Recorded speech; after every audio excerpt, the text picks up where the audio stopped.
नमो भगवते तस्मै कृष्णायाद्भुतकर्मणे रूपनाम विभेदेन जगत् क्रीडति यो यतः सच्चिदानन्दरूपाय विश्वभूतपत्यादिहेतवे तापत्रय विनाशाय श्रीकृष्णाय वयं नुमः।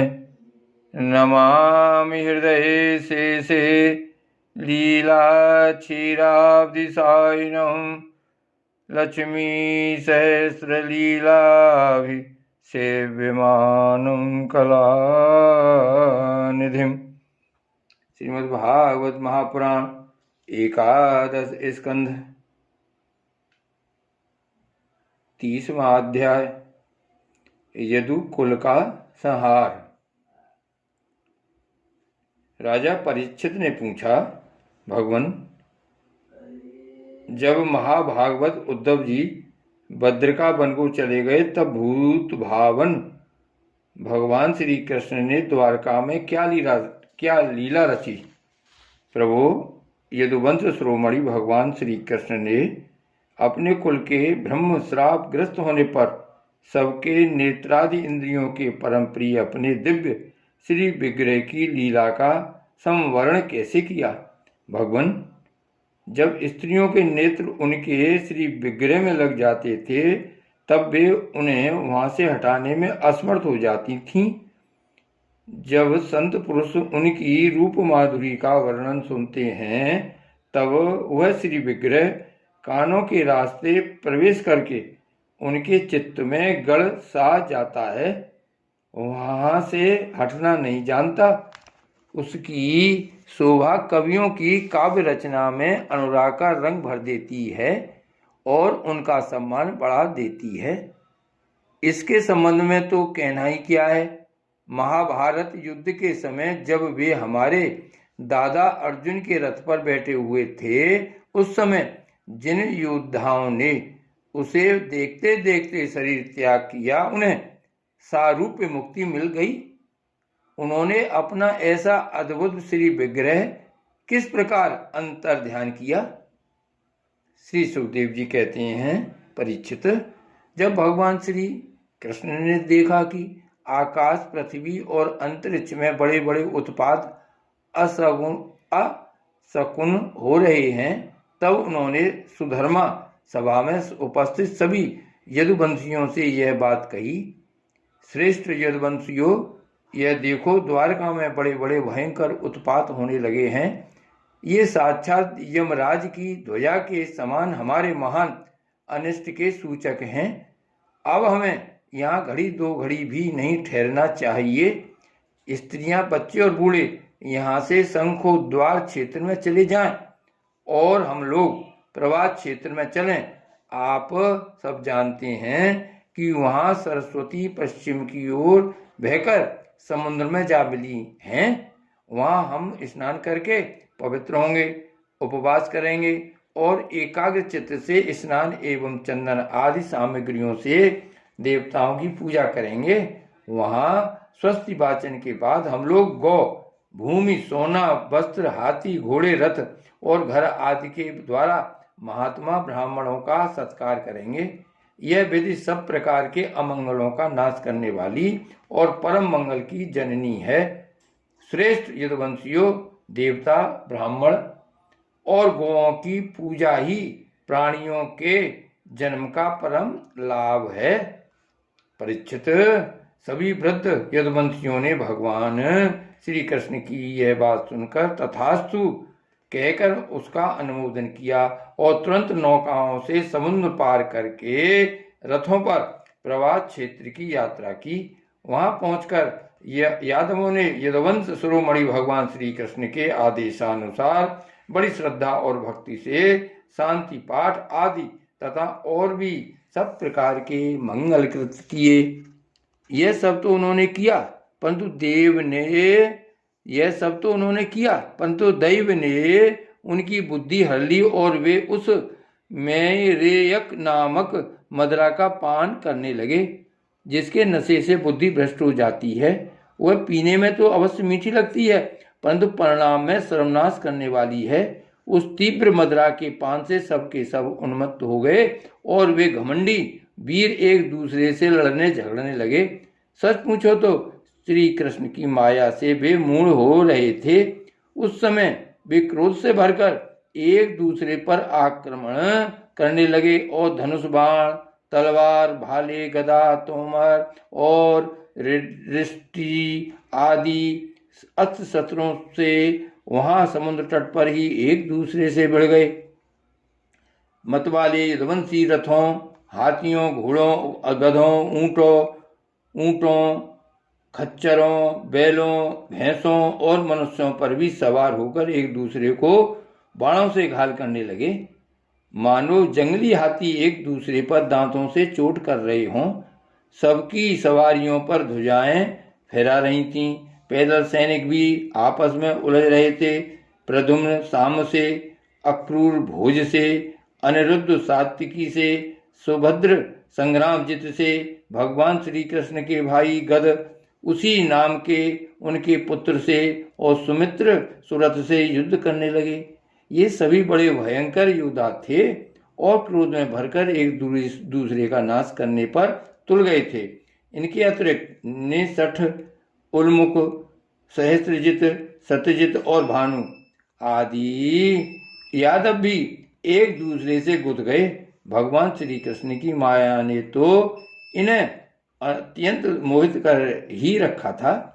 इधर मदिरा के नशे ने भी इन्हें अंधा बना दिया था।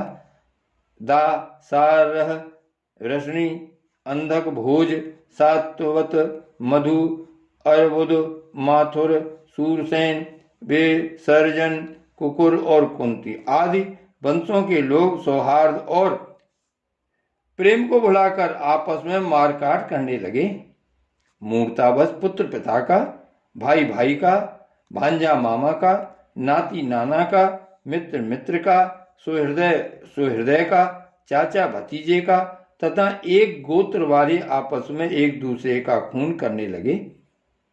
अंत में जब उनके सब बाण समाप्त हो गए, धनुष टूट गए और शस्त्रास्त्र नष्ट भ्रष्ट हो गए, तब उन्होंने अपने हाथों से समुद्र तट पर लगी हुई एरका नाम की घास उखाड़नी शुरू की। यह वही घास थी जो ऋषियों के शाप के कारण उत्पन्न हुए लोह में मूसल के चूरे से पैदा हुई थी। हे राजन, उनके हाथों में आते ही वह घास वज्र के समान कठोर मुगदर के रूप में परिणत हो गई। अब वे रोष में भरकर उसी घास के द्वारा अपने विपक्षियों पर प्रहार करने लगे। भगवान श्री कृष्ण ने उन्हें मना किया तो उन्होंने उनको और बलराम जी को भी अपना शत्रु समझ लिया। उन आताताइयों की बुद्धि ऐसी मूढ़ हो रही थी कि वे उन्हें मारने के लिए उनकी ओर दौड़ पड़े। कुरुनंदन, जब भगवान श्री कृष्ण और बलराम जी क्रोध में भरकर युद्ध भूमि में इधर उधर विचरने और मुट्ठी की मुट्ठी एरका घास उखाड़ कर उन्हें मारने लगे। एरका घास की मुट्ठी ही मुगदर के समान चोट करती थी। जैसे बांसों की रगड़ से उत्पन्न होकर दावानल बांसों को ही भस्म कर देता है, वैसे ब्रह्मश्राप से ग्रस्त और भगवान श्री कृष्ण की माया से मोहित यदुवंशियों के स्पर्धा मूलक क्रोध ने उनका ध्वंस कर दिया। जब भगवान श्री कृष्ण ने देखा कि समस्त यदुवंशियों का संहार हो चुका, तब उन्होंने यह सोचकर संतोष की सांस ली कि पृथ्वी का बचा खुचा भार भी उतर गया। परीक्षित, बलराम जी ने समुद्र तट पर बैठकर एकाग्र चित्त से परमात्म चिंतन करते हुए अपने आत्मा को आत्मस्वरूप में ही स्थिर कर लिया और मनुष्य शरीर छोड़ दिया। जब भगवान श्री कृष्ण ने देखा कि मेरे बड़े भाई बलराम जी परम पद में लीन हो गए, तब वे एक पीपल के पेड़ के तले जाकर चुपचाप धरती पर ही बैठ गए। भगवान श्री कृष्ण ने उस समय अपनी अंग कांति से दीप्यमान चतुर्भुज रूप धारण कर रखा था और धूम से रहित अग्नि के समान दिशाओं को अंधकार रहित प्रकाशमान बना रहे थे। वर्षाकालीन मेघ के समान सांवले शरीर से तपे हुए सोने के समान ज्योति निकल रही थी। बच्चे स्थल पर श्री वत्स का चिन्ह शोभायमान था। वे रेशमी पीतांबर की धोती और वैसाई दुपट्टा धारण किए हुए थे। बड़ा ही मंगलमय रूप था। मुख कमल पर सुंदर मुस्कान और कपोलों पर नीली नीली अलकें बड़ी ही सुहावनी लगती थीं। कमल के समान सुंदर सुंदर एवं सुकुमार नेत्र थे। कानों में मकराकृत कुंडल झिलमिला रहे थे। कमर में करदनी, कंधे पर यज्ञोपवीत, माथे पर मुकुट, कलाइयों में कंगन, बाहों में बाजूबंद, बच्चे स्थल पर हार, चरणों में नूपुर, अंगुलियों में अंगूठियां और गले में कौस्तुभमणि शोभायमान हो रही थी। घुटनों तक बनमाला लटकी हुई थी। शंख चक्र गदा आदि आयुध मूर्तमान होकर प्रभु की सेवा कर रहे थे। उस समय भगवान अपनी दाहिनी जांघ पर बायां चरण रखकर बैठे हुए थे। लाल लाल तलवार रक्त कमल के समान चमक रहा था। लाल लाल तलवार रक्त कमल के समान चमक रहा था। परीक्षित, जरा नाम का एक बहेलिया था। उसने मूसल के बचे हुए टुकड़े से अपने बाण की गांसी बना ली थी। उसे दूर से भगवान का लाल लाल तलवार हरिण के मुख के समान जान पड़ा। उसने उसे सचमुच हरिण समझकर अपने उसी बाण से बीन दिया। जब वह पास आया तब उसने देखा कि अरे, ये तो चतुर्भुज रूप पुरुष है। अब तो वह अपराध कर चुका था, इसलिए डर के मारे कांपने लगा और दैत्य दलन भगवान श्री कृष्ण के चरणों पर सिर रखकर धरती पर गिर पड़ा। उसने कहा, हे मधुसूदन, मैंने अनजान में यह पाप किया है। सचमुच मैं बहुत बड़ा पापी हूँ, परंतु आप परम यशस्वी और निर्विकार हैं। आप कृपा करके मेरा अपराध क्षमा कीजिए। सर्वव्यापक सर्वशक्तिमान प्रभु, महात्मा लोग कहा करते हैं कि आपके स्मरण मात्र से मनुष्यों का अज्ञान अंधकार नष्ट हो जाता है। बड़े खेद की बात है कि मैंने स्वयं आपका ही अनिष्ट कर दिया। वैकुंठनाथ, मैं निरपराध हरिणों को मारने वाला महापापी हूँ। आप मुझे अभी अभी मार डालिए, क्योंकि मर जाने पर मैं फिर कभी आप जैसे महापुरुषों का ऐसा अपराध न करूँगा। भगवान, संपूर्ण विद्याओं के पारदर्शी ब्रह्मा जी और उनके पुत्र रुद्र आदि भी आपकी योग माया का विलास नहीं समझ पाते, क्योंकि उनकी दृष्टि भी आपकी माया से आवृत है।